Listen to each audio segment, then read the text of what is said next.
Welcome to Work in Progress, the podcast that looks at the future of work through a new lens.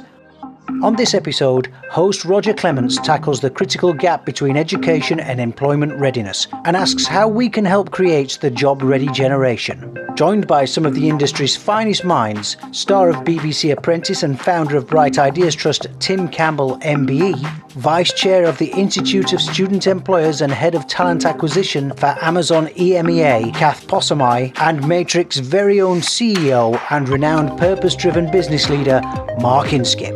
They come together to provide three key perspectives from across the employment marketplace. This is Work in Progress, the Matrix podcast. Welcome to the podcast. Really delighted to welcome three guests with me today, Kath, Tim and Mark. Today we are going to be talking and tackling the subject of the gap between education and careers.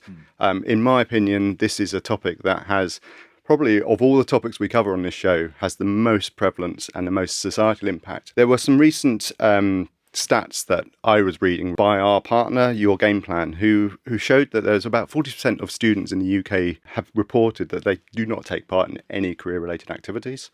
46% of those students also don't feel competent about their next steps in the workplace. And then furthermore, if you look at the education establishments themselves and look at the teachers themselves, I think 32% was a data point that I was reading, saying that they report underfunding and their ability to actually deliver appropriate career training to students. And then if you then look at that even further, they're saying that only 6% of private schools are reporting the same issue. Yeah. So I guess what I'm really keen to cover, and maybe I'll come to you first, Tim, is if we're framing the problem of the gap between education and careers, what exactly do we mean by that? And how are you seeing that in the work that you're doing in the market and working with young individuals? How are you seeing that issue? Well, I agree totally. I think there is a huge gap between education and employment, and it's one that we should be doing as much as we possibly can to bridge. There should be a symbiotic relationship between education and employment. But unfortunately, I don't see enough employers engaging with education because you hear the same old rote response. It's really difficult to engage with schools. It's so hard to find the right person in environments.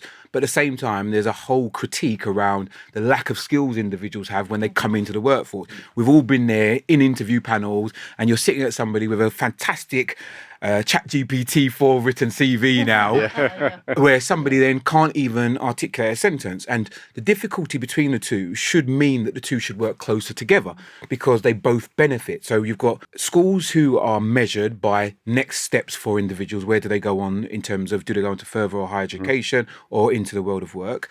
And now we've got so many different opportunities with apprenticeships, T-levels, and straight into employment. Yeah. And then you've got employers who are desperately trying to reduce the costs around marketing for talent. So where the advertising budgets are always one that HRDs are always looking at. But also, more importantly, I think from a HR CPO perspective, you're thinking about what's the attrition rate for the talent that I take on? Because if I pay for you to start, I want you to stay very long because otherwise I have to go back and do the whole thing again, right? Yeah. So my big issue is that where both of these parties are having problems, they should be talking closer together. So whether we get more people from within education sitting on governor boards. So I'm really fortunate that I'm a governor of the same school that I grew up and got all my GCSEs from, which is really interesting because they kicked me out of school and now they invite me back. There's a whole story in there, right? Yeah. But then I sit and work alongside a number of different talent organisations as well as recruiting ourselves. Yeah. And I'm desperate to want to give the next generation the opportunity to come into work. But at the same time, I'm looking for advocates and ambassadors who are going to represent my brand in the best possible way. So I want the best from that marketplace. Yeah. So I think it's not about lowering standards. We should be encouraging everybody to step up. Don't you think that's the case? Completely. I completely agree. I think one of the challenges is the complexity of the picture and the multiple priorities that both employers and education institutions are dealing with. Roger's touched on the funding issue. You know, if you're a school, you generally hardly any of them actually have designated 100% of my job is being a careers teacher, if any. You know, they are all doing it on the side of their desks. They might get a couple of free periods a week to try and nail careers provision for 2,000 kids. Yep. So funding is difficult, conflicting priorities is difficult. Employers definitely want to help, but, and you touched on it, navigating the how is the challenging piece. And I think it then gets left to kind of other institutions. So I'm a vice chair of the Institute of Student Employers. Yes. And there are lots of charity institutions, NGOs, who are trying to kind of bridge that gap, which means it becomes a more and more confused, complex marketplace. And navigating how we do that in a way which is easy for education institutions and for the employers, I think is a real challenge, and one which would probably warrant more time and attention from government, as well as the education and education providers and employers. And apprenticeships are brilliant.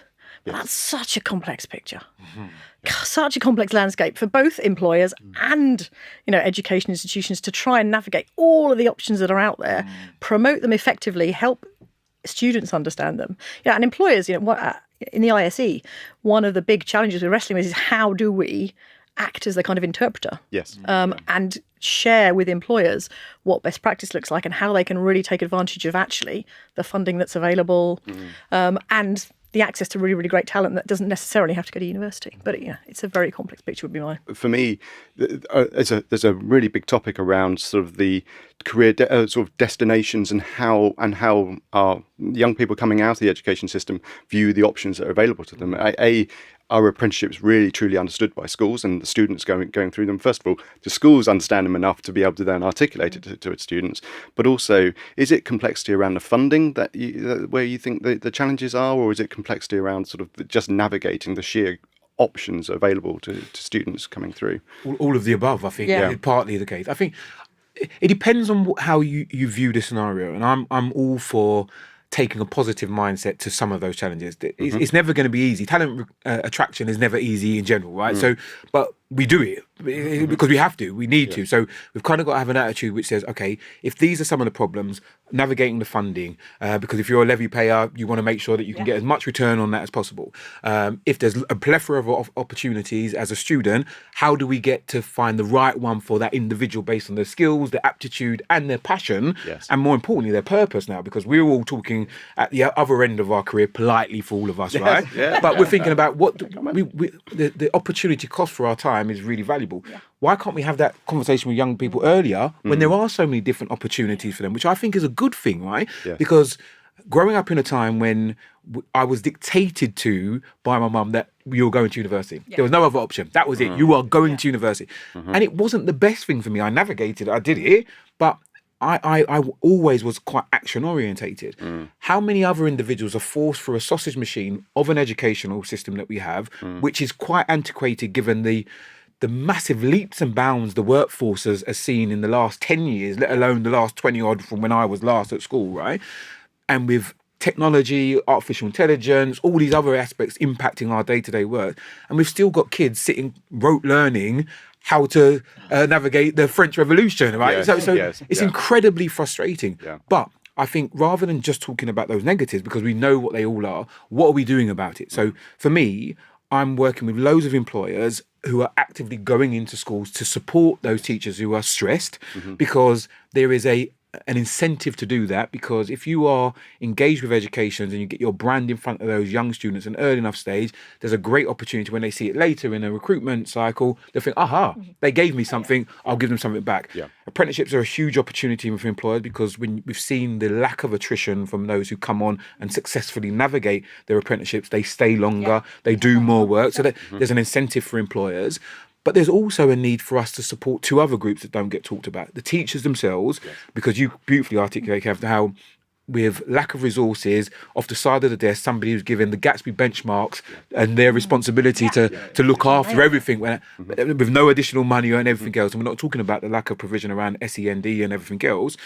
We need to find a way to support those teachers to understand a broadening horizon of opportunities that they may never have seen since they were last in the recruitment cycle. So we're recruiting now for jobs that didn't exist 10 years ago, right? And we're expecting these teachers who have gone through their expertise to become teachers to know everything. It's not going to happen. The group that's often navigated is parents, because I know my mum was influenced by telling Johnny and Jennifer next door what Tim was going on to do afterwards. If we can get the information to those parents to influence their little Johnny and Jennifers about the opportunities as well, I think that's a very important thing, because we can do all we want in the school to say you should be going and doing this apprenticeship, but if you're a parent who understands school meaning degree, and then you can tell everybody else, my Johnny and Jennifer's going to this Russell Group institution and studying this stuff at the school gates when everybody gets their results. We've all been there, right?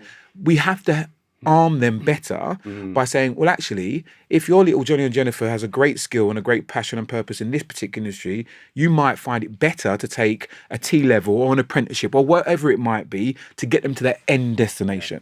Because at the moment, it's just about the means that we talk about. And there is still, and we've got better. I think we've come a long way in the last 5 to 10 years around apprenticeships, but there is still that stigma of, an apprenticeship is seen by many, particularly, I suppose, parents, because of where they were, their own education journey, that a degree is superior to an apprenticeship. And it just isn't necessarily in so many ways. It's right for some people, and it's, apprenticeships are by far a better route for others, or just to go straight to work. I think it's interesting. Actually, I mean, I agree, right? That I grew up in a similar thing. Well, of course you're going to university, right? Yeah, and I think there's still some of the stigma attached around apprenticeship. There's the youth training scheme, the YTS stuff that used to be all those years ago, right? But all that stuff sits around. But I think for me though, I think it's interesting when you talk to him about the employers and engaging with the kids, because actually I think there's a shift of emphasis happened. It used to, my recollection might just be old, right, remembering things badly, but I'm sure there was more balance at school, right? And you certainly started. Everybody I knew when I grew up, I got my first job at 13, a washer upper. Actually, almost nobody now will employ a school kid below 16. Yeah, good point. Right, Yeah. so they've got it's all about exams, and then all of a sudden a switch happens, and you've got to think, well, what job do you want? How have I got any experience of the work environment, the value of money, all of those things, right? And then you suddenly expect you to make these big decisions about, so I think there's this education awareness piece to help people understand what the options are, and I think that's a big gap for kids. My kids have just finished A-levels, right? So we've gone through that process, and as part of that process, the school actually held like careers evenings, right, where people would go and talk to students. And I talk about most of my career is actually marketing and media, right? So I talk about what we've done. And some of the questions you get asked by the kids, they just clearly haven't got a clue what that means. What it means. And so how on earth are they supposed to make the right decision for them, whatever the path is, if they actually don't have a clue what work is? Work is. And the other thing, which I think is an interesting one, which is becoming more and more important, is this idea of a career, or a notion that you choose a job. And the reality is, most kids, and most of us even, are going to be doing many different jobs over the course of our career. And the pace of change makes that more and more likely. And it's going to manifest much, much more in the next 20, 30, 40 years. So them understanding that actually you might do something in your 20s, you might do something else in your 30s, and that's fine. And there is a real imperative to come into the world of work with an attitude that you are going to keep learning.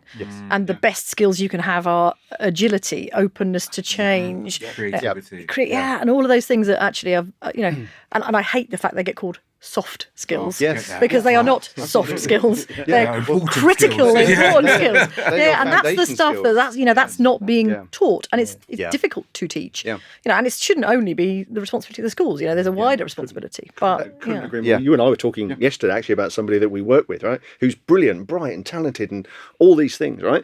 But there's a challenge, right? Is and I think it's actually across a lot of the business I run, right? Is that the younger people in particular don't ask two really simple questions enough.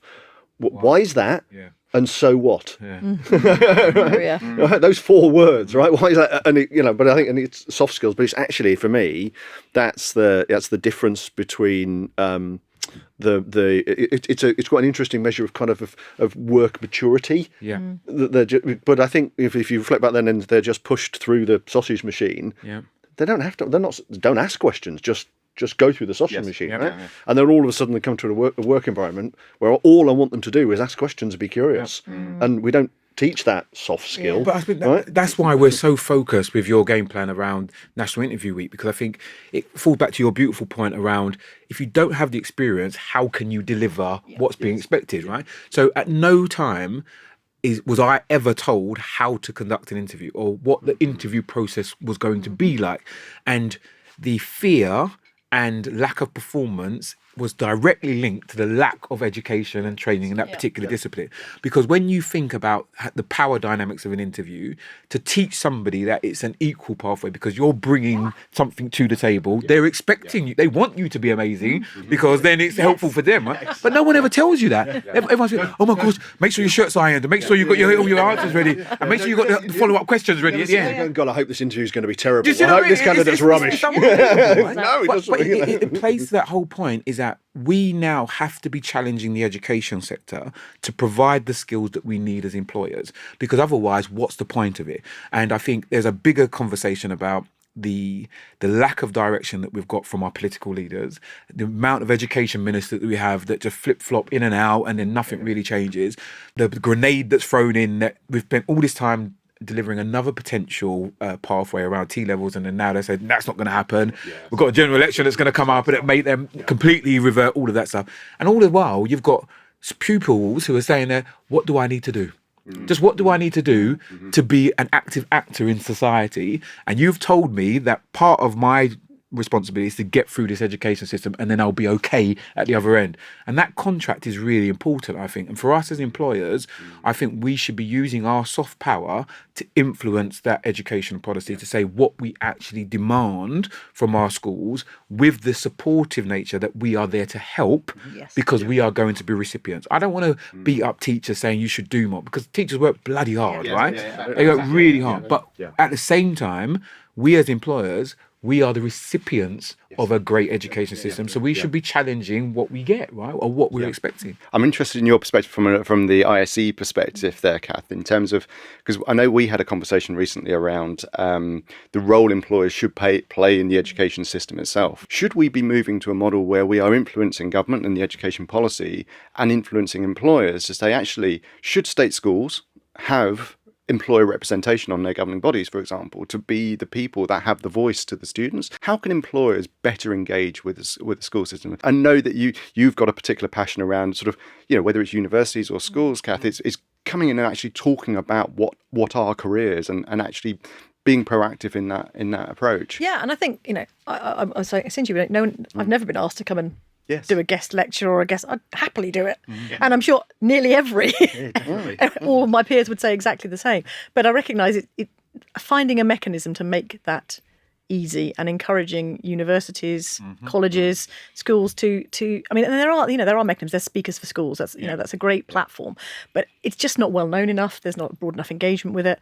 So, and you're right. I think the ISE could have a role to play in trying to, and we do try in trying to derive that further and create those links, demystify, that and try and bridge that gap between educational institutions and employers. But there's just always more we can do. Yeah. And I think trying to find a more structured way, and I don't know what that is, but that's the wicked problem that we could do with help across all of the settings to try and liaise more closely. I mean, employers on governing bodies, there probably are. Every school probably has an employer of some kind on the governing body, just by the nature of the people who get involved. Exactly. But so maybe that's not the answer. But yeah, I mean, I think it's partly the answer, because I think with regards to the mechanism, we fortunately have a Gatsby framework which says that you need to engage employers with students with employers and employment opportunities. So there is an incentive from the schools to meet their Gatsby benchmarks where they need help. So we can go there. It's identifying the person. Have they got the time? Because as you rightly said, it's off the side of the desk. But there is a mechanism there, right? So if we're in that positive mindset, we can help already sometimes struggling individuals who have a multitude of responsibilities to meet some of their Gatsby benchmark. So there is an open door there. The additional thing for me, though, is that we've got to be able to say what's in it for us, because our time is also precious and we want a return on that investment, right?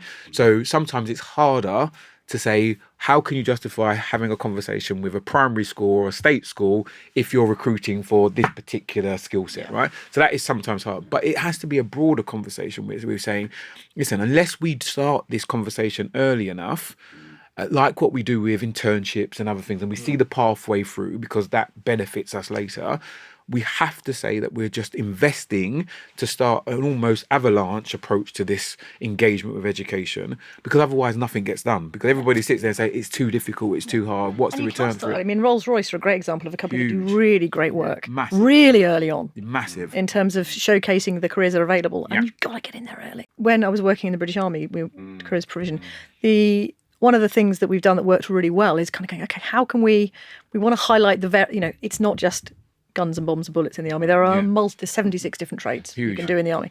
And trying to get that message to school kids, we were like, well, how do we help the teachers? And there's a great website, which is the British Army Supporting Education, and it's full of lesson plans. So if you are a teacher, when it comes to Black History Month and you want a lesson plan, and you're a history teacher, there's a whole load of stuff there about that topic. Is that well? Do you think that's well understood across the schools? That no, not well enough. resource I mean, we is tried available? we tried to publish it and we tried to promote it, but yeah, it's funding. It's a funding issue. There's only so much funding we could put to promoting that. But I think that is part of the challenge, right? There are tons of things out there, right? Options, right? And to your point, how does a teacher find the time to choose, let alone find the time to find what's out there, right? Part of what we do is we provide workers into schools, establishments, all sorts of. But actually, schools is one of the most difficult ones because it's so fragmented. There isn't a body that. It's not like you can go to at least where you've got NHS, right? They tend to group together, right, in terms of into the different trusts, and you've got much fewer simpler buying points, right? So you've got a chance. You've almost got to do it on a school by school level, which can be difficult. You do have, like, for example, National Association of Head Teachers. You have the academy groups that come together, and I think what we found worked really well with some employers is that we looked at where some of their hubs were, and then drew a 5-mile radius around where they are, and you can then pick those schools, because I think the ripple effect of just starting is really important, because once again we can build up the obstacles and challenges, but actually just starting, just engage, and linking it to some of our strategic objectives is where it has to start, because otherwise it won't get done, because there's no point. Right? You can't eat the elephant hole. Exactly. Listen to part 2 of this episode of How the World Works, the Matrix podcast, now.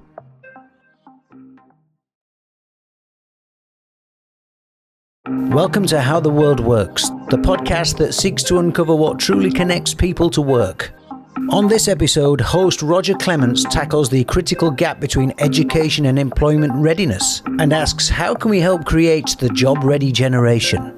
Joined by some of the industry's finest minds, star of BBC's The Apprentice and founder of Bright Ideas Trust, Tim Campbell, MBE, Vice Chair of the Institute of Student Employers and Head of Talent Acquisition for Amazon EMEA, Kath Possami, and Matrix's very own CEO and renowned purpose-driven business leader, Mark Inskip. They come together to provide 3 key perspectives from across the employment marketplace. This is How the World Works, the Matrix podcast. Tim, you mentioned a couple of things that I'm really keen to dive into. First of all, I wonder for our listeners who may be not aware of what Gatsby benchmarks are. We've raised them a couple of times. Could you just give a 1-minute overview of what a Gatsby benchmark is? So basically, Gatsby benchmark was from government an overview around how schools should be supporting their pupils with what was in our old days careers advice and guidance, right? Because all of us had the horrible memory of speaking to a careers advisor and they say, well, maybe you should work in retail, or maybe you should do that. And although that is a painful memory for many, it should be the incentive why the Gatsby benchmarks should be fully supported by parents and be more broadly understood by the students themselves. So essentially there was 8 benchmarks which all talked about how careers advice and guidance could be structured in a really strategic way, with a heavy emphasis for this conversation around increasing the amount of touch points that students had with employers, whether it be through work experience, the stuff about engaging people coming in school and talking about what they do, but just showing that there was a plethora of different opportunities for individuals once they went out into the world of work. Because the difficulty was seen to our conversation, the pathway from education to employment was too haphazard and people fell into things rather than using the time while they were thinking about their selections around A levels. You talked about your children just gone through that, or what they went on to do further in higher education, linked to a particular passion or purpose that they had, which could lead into a career. I think where a lot of the catalyst is that the world of work is changing rapidly, but the education leaders weren't armed with the information about how best to support their students in order to be able to do that. So the Gatsby benchmarks were put in place to assist those teachers to understand what they could do to make the pathway to employment as most effective for those individuals as possible. Yes. I know that whilst the challenge is high, there are some really good things that are happening at the moment to actually address that. And you mentioned one of them, which I'm going to dive into very soon, Tim, around National Interview Week. But before we do, I think it's really important for us, if we're talking about sort of this widening gap between education and careers, I think it is. I don't think we're able to frame it properly without also addressing social mobility and how social mobility has an impact on that as well. Because I think we've spoken about parents and their influence around the stigmas around apprenticeships potentially, and actually how generationally there are different stigmas attached to different career routes. With a social sort of mobility context around this, how do you think that issue is worsened around sort of perhaps with underrepresented groups or individuals that haven't had that sort of high performing academically, but actually haven't got the family support network that perhaps have gone through that process? Are we seeing, is that something that is getting worse at the moment with an increasing widening of the sort of the wealth gap between in society? So. Yeah, if you can't see it, you can't be it. So the lack of a kind of role model of someone who might have gone through that path is one, and then it's still the case that internships tend to go. I mean, there are structured programs. There are some companies who do this very well, but there are a lot of the work experience, the internships go to friends and family. Yeah. Could you just find my niece, a couple of weeks here? Yeah. Can you just get my son a couple of weeks there? And so A, they go to the people who already have the privilege and the access, and they shouldn't. And B, even if often the 18-year-old who comes from a tougher background has to earn money over the summer, so can't spend 2 months having an unpaid internship because they need to earn the money. So both those things are huge barriers to getting the people who need the access in. And actually, the former Capita chief exec, John Lewis, I worked for Capita for a number of years, really powerfully stood up on stage once at a conference, and you were there, Roger. I remember it well. In front of the 300 Capita leaders and said, I don't want to see any internships in this company going to your kids, godchildren, nieces, nephews, friends. If we have an opportunity, it needs to go to a child that needs it.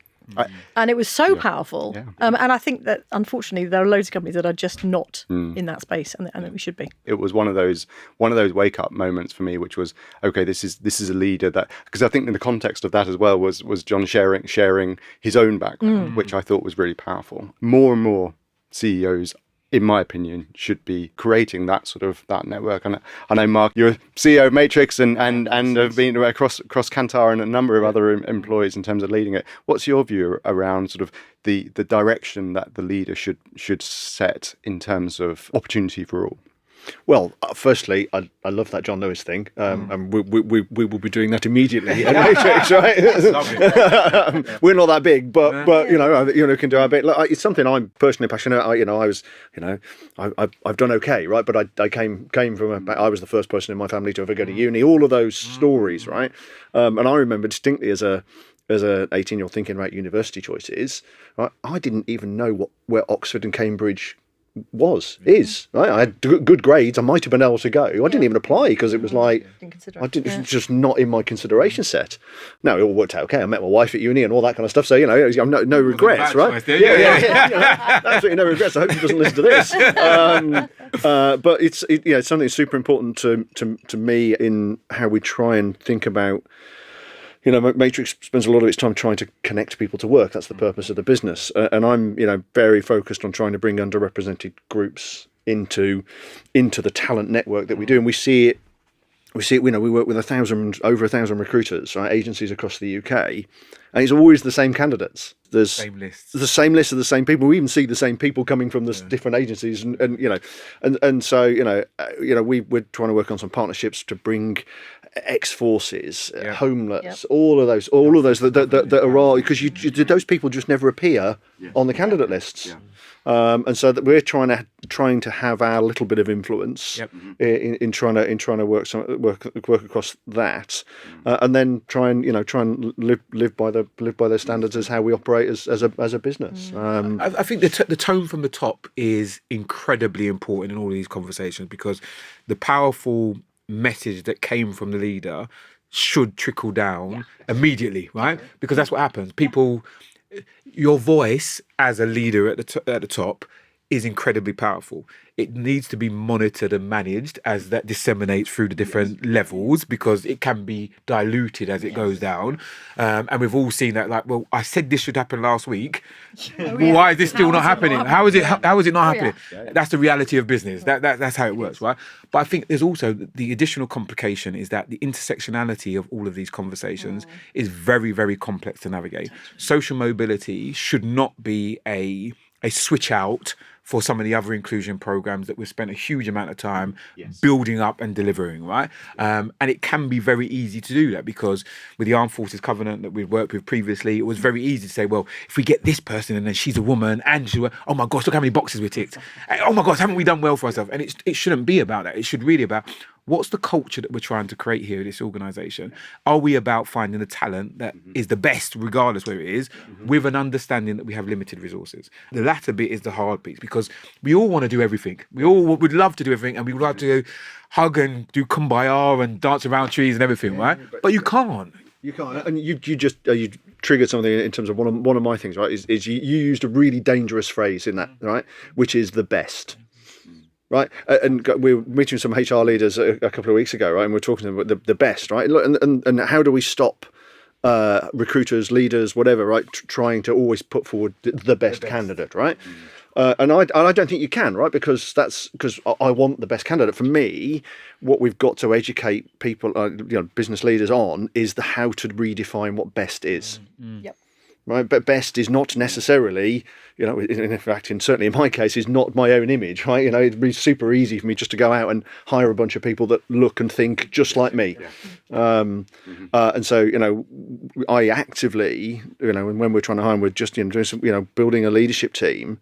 I want people who irritate me a little bit, think differently to me, right? That's right. Groupthink. Because otherwise, that's best, right? And I think the way you get that is often from people with different backgrounds, different thought processes, different experiences. It'd be super easy to go out and hire a bunch of people that have gone to a uni and worked in this thing and done that, and in likelihood are probably white and probably a bloke, and it's lazy, right? It's super easy to go that way, and so I think that the big theory is just to help people understand that best is a very dangerous path to go down when you're trying to hire people. And allied to that, the way we hire and the way we select needs to change, and organisations are have been on this path for a few years, but there's a long way to go. The old traditional competency interview, which asks you to tell me about a time when you did X. Again, the kids who've had the work experiences and the internships and all of that opportunity are the kids that come through really strongly in the competency interview. The kids that have not don't know what they're going to say. I mean, you can't interviewing an 18-year-old in a competency-based way is ridiculous. Quite honestly, you have to try and work, and there are ways and means of doing it. Assess for potential, assess for mindset, assess for attitude, and that will then allow us to, I think, get a much broader range of individuals and give opportunity to a broad range of individuals. It's that tone.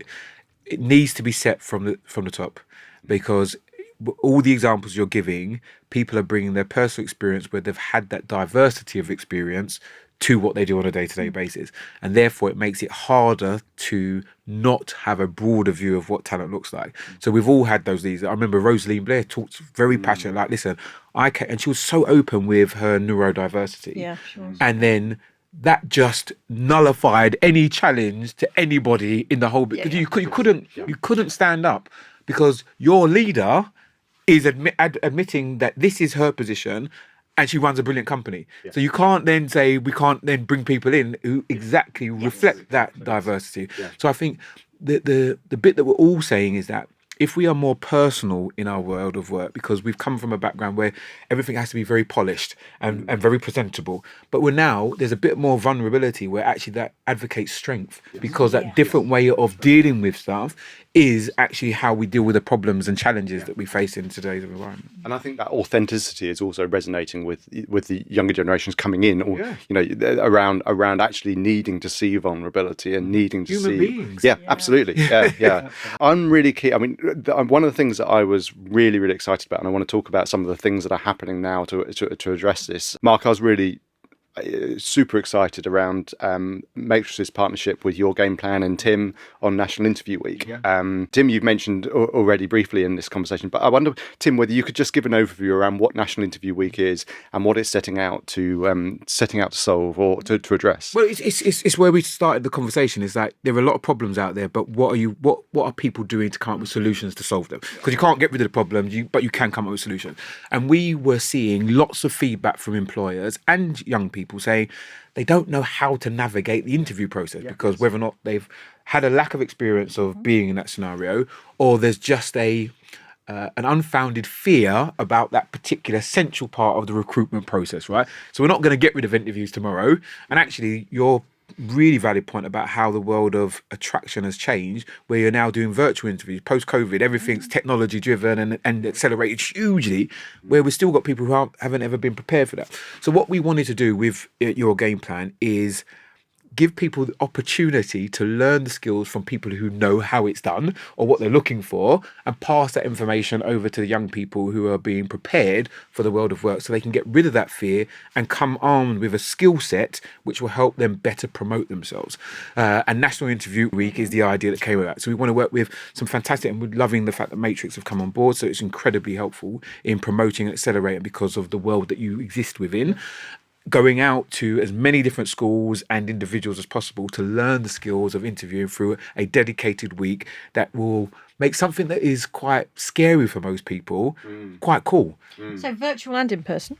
Is that the intention? The intention is to do as much in person as possible, but also have the virtual element in terms of telling people about the skills, the different platforms that now are used, and the way that technology is influencing how they will be judged.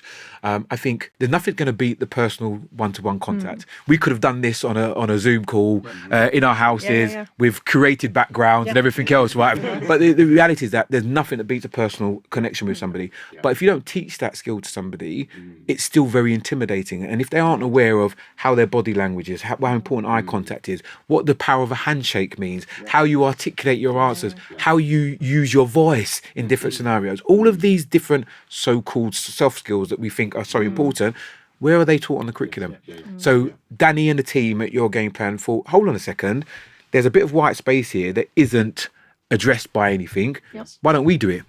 And there you go. Bam, solution created, National Interview Week, and we found an amazing partner in Matrix. Yeah, great. Fantastic. That's fantastic. Right. I mean, when Roger came to tell me about it, I thought about it for about 5 seconds. Right. Yes, we're doing that. Right. It fits. It fits with what we want to do as a company. Right. We want to connect as many people to work as we can, and that starts in schools.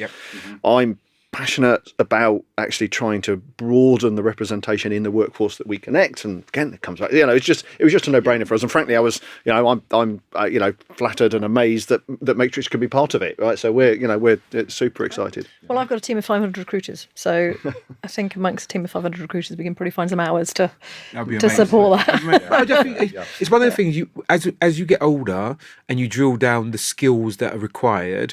Communication and sales are always at the central point of that, because if you don't sell, you don't have a business. If you can't communicate your idea, no one will understand what you're talking about. In an interview, you're doing both of those things. You're selling yourself and you're communicating why you should be the person that's picked over everybody else. And if we can get more people understanding that core foundational skill, what that will do around confidence for that individual, just to be able to talk to somebody else and share what they have to offer as a valuable position, will hopefully increase those things that we also talked about around social mobility, around inclusion within workforces. Because what I think is at the heart of National Interview Week is equity. Yes. It's about giving people what they need from where they're at. You're going to have lots of people who are incredibly confident. They can articulate whatever they want to, whoever. But put them in front of an interview panel with 4 people sitting there asking questions, they crumble, they disappear. So it's like confidence is situational, but also it's a taught and learned skill. So therefore, that's what we're able to do through the process. When I was running Army Recruiting, what was fascinating for us was when COVID arrived. And we had to immediately, as everyone else did, pivot to an entirely virtual model. And the Army had 68 career centres around the country. So we had to do all of that interaction that was in person in a career centre online suddenly. And actually what we found was the failure to attend rate, which we used to track, dropped exponentially because the barrier for that young person was so much less because they could sit at home and do it through a screen instead of having to go to local career centre, ring the doorbell, come in. And so that whole point around building confidence so that people feel comfortable to come face to face is a really important one because it's a really, very real problem. It's much easier just not to go. Yes. It's scary. Interviewing is a skill. It's a skill. It needs to be. I mean, earlier in my career, I'd apply for jobs, or and a headhunter would phone me, whatever, and I'd go interview. Even if I didn't really want the job, I'd go and have the conversation to practice because I was just treat it. I just treat it as a practice process of because my wife's sort of working works in the charity sector and has been working through some stuff right now. Well, when you do want it, don't not go for an interview until the job it is you really want, because you want to be practiced, right? You want to be you want the one that matters. You want to be able to nail. Worst case scenario, you get some useful feedback. Exactly. That is the worst case scenario. It's just that confidence build, isn't it? The more you practice something, the better you become at it. We did a podcast around, and we got a recent university graduate on that. And one of the things that he was saying was, in his education experience, interviewing wasn't taught, absolutely, but CV writing was. They were drilled into. They were drilled into how to write a CV, and what came out was that actually, if you looked at pretty much every CV that came out of that particular establishment, that school that they were, and in his year group, he was saying that there was probably nothing that divided us because we were taught so within an inch of our lives how to write the CV and what to put in it. And so therefore when you get to it, the interview then becomes the thing that differentiates you, because actually on paper when your skills, your experience are there, so it puts even more pressure on. And with artificial intelligence now, it's becoming much more similar in terms of what people are presenting, and that ability to just communicate who you are and why you can solve the problems that their employer has. It's so valuable. And the big vision, I think, which got me inspired by Danny and the team, is that once you train one person, they can go and train other people. Yes. They can share it with their peer group in the network. And it becomes something that becomes like, I'm going for an interview. What's the key things I should think about? How do I present myself? What should I say? How do I respond to questions? And we shouldn't be just relying on teachers or the state to do this. We can do this ourselves, right? This is a bit Vanicki. I like it. It's like we can take control. And as employers, it's an immediate feedback loop for ourselves, because hopefully that person that we support through National Interview Week comes back as an interviewee and they're bloody brilliant. They nail it. They nail it. The standard goes up because there's an intervention that helped you to make that reality, then we all win. So for anyone that wants to know more about National Interview Week, we'll be putting some details on the podcast. So please do get in touch, because I think the cause is fantastic, but also I think the impact is practical intervention. I think we talked today a lot about framing the problem, but actually, for me, this is an awareness campaign that is going to drive practical impact. And every child in the country should have an interview skill. Absolutely. Yeah, it should be a matter of course. Yeah, because you're going to be interviewed. I've thoroughly enjoyed the conversation today. There is, I think we've covered a lot of topics, and I'm really appreciate it. Before we go, I just wanted to wonder whether we can sort of, as a bit of a service for our listeners. I know that Tim, you mentioned you've had some howlers in the interviews. Give me a couple of examples. What's your worst ever interview experience, or what's the thing? I think the thing, as an interviewer, that you always a bit mortified is when somebody completely falls apart in front of you. Because I'm quite paternalistic, and I don't enjoy that. I know people have the perception it's this transactional interaction where you've got this parent to child kind of relationship, but actually you want the person to do well, because actually I'm looking for the person who's going to solve a problem, right? So the thing I always remember is somebody completely falling apart, ending up in tears because they just couldn't get their words out and their answer, and you sit there and you're mortified for them with them, right? So what I'd say to anybody is that don't feel that you have to come in and learn stuff off rote and just talk as the most articulate person that's ever existed. Come in with notes if you need to. Tell the person on the other side of the table, I need a bit of a pause. Be as prepared as you need to be to perform the best that you need to. And don't become this caricature of what you think a perfect interview looks like. Find out what works for you. So if that person had just stopped and said, listen, can I just take a second just to read my notes because I've prepared what it needs to be, I just can't remember a second, I'd have no problem with that. None at all. I'd sit there and wait for those 5 seconds, which seem like 5 hours while you're waiting, right? But I'd much rather you did that than fall apart in front of me, and then I can't give you an opportunity because you haven't given me anything. So I always reflect on those times when I've seen people completely fall apart because they've learned everything verbatim in their head, how they're going to respond to everything, and they get a curveball question and they're not prepared for it. So write down notes, do the stuff that you need to. And the thing that scares most people about interviews is the lack of knowledge. So fill the gaps of bits you don't know with as much information. So phone up in advance and find out who's going to be interviewing. Ask the question, find out their name. See them on LinkedIn. Don't be a stalker because you get arrested. But just make sure you understand who's in there and who you're coming to see, right? Then do a recce to see how you're going to get it. Because the worst thing you can do, turn up on late. I hate people who turn up late because it doesn't really reflect how I think you're going to perform in the real world, right? And things can happen. That's okay. But try as much as you can to make sure you've done a recce before. And then understand clearly that you have been invited based on the information that you've provided. So know your CV inside out, because if I ask you a question on the CV and you start stuttering and you're not quite sure of it, I'm a bit then sceptical if that's about what you're saying. ChatGPT wrote it instead. Research and understanding is great, right? But when you can really nail it, if you can tell the interviewer something that they don't know about their business. Brilliant. Right, because that you kind of, as an interviewer, you go. So that's I always encourage them to really try and so mystery shop it. Right. But, I mean, a few roles I've gone for the rest, I've phoned up and put, so my name's Mark Inskip, right? But if I say it differently, I could be Martin Skip. Right. So Martin Skip is my alter ego, right? For doing mystery shopping. Check your records, right? But I just to try and find something that's just not quite right. Does the website work properly, right? Is there something that doesn't quite make sense? That just don't, because it always says, well, make sure you've got some good questions. Right? It's so hard to do in reality, right? Well, what's a good question? Right? A good question would be, I've noticed this, or when I phoned up and did this, or when I went into your shop and did this, or when I, and this happened. Why is that? Very right? I think that then is a good question that and helps stays them. in your mind, doesn't it? Yeah. I was just reflecting, as Tim was talking about lessons for interviewees, but I think there's a lesson for employers and interviewers. And one of my, real kind of shock horror moments was running recruiting with the Army in the early days, and I went to visit one of our career centres, and which will remain nameless.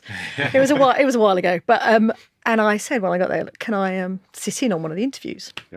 Of course, Ma'am. Please call me Kath, not Ma'am. Yes, Ma'am. And then shortly after they said, he's arrived, Ma'am. Normally we'd send him away, but as you're here, we're going to interview him. I said, well, why would you send him away? He's wearing jeans, Ma'am. Oh my God. Hello. This kid has got on the bus, screwed up his courage, rung the doorbell to come into this career centre, and you're going to send him away because he's wearing jeans.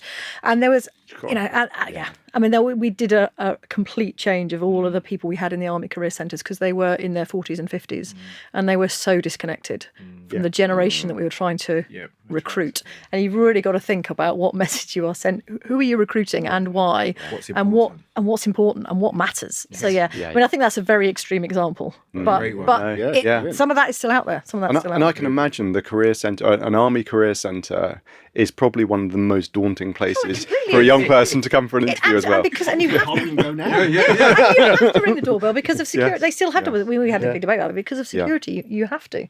And I walked into the Army Career Centre when I was 17 because I was thinking about potentially doing something in the military, and I had the most horrifically unwelcoming, intimidating. What on earth? Why do you think you'd fit in here? Experience, which meant I walked out and forgot put away any thought of military career. Yeah. So Fantastic. It's a great point because your team is a reflection of your brand.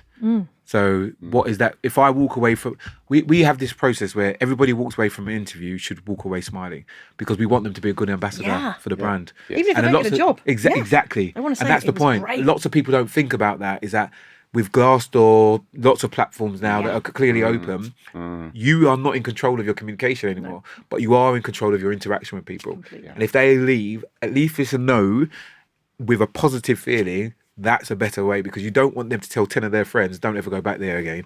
Because this is how you get treated. Yeah. That's worse. And we're working really hard at the moment on a programme around how we give candidate feedback. But we're trying to call it feed forward because we want it to be, maybe you weren't successful this time, but when you come back to interview with us again, these are the things to think about. So this is the forward focused advice we would give you. And I like that concept. Love it. And trying to help people get better. Somebody who's at Accenture, a great mentor of mine, he said, I don't mind if we say goodbye to people, but we always must make sure that the door's left open for them to come back. Yeah. I remember Rosaline at AMS was a very firm advocate of that. Boomerangs, wasn't it? And it is the boomerang hire. I think she coined the phrase boomerang hire, actually. And her perspective was if people feel, everyone needs to move around. And actually, if you can make it as welcoming on the exit as it is on the incoming, so important. Then and if you look at the number of people in AMS was but if you look at the number of people that come in and out of that organisation, it's there are people that have done 3 or 4 times. Yeah, correct. And actually, I think it's so important in a highly mobile career. Very much so. So, Kath, Tim, Mark, thank you ever so much for your time today. Really enjoyed the conversation, and likewise. Yeah, all the best for the day. Yeah, thank you. All right. Enjoyed this episode? Subscribe now to Work in Progress, the Matrix podcast, and never miss a new release.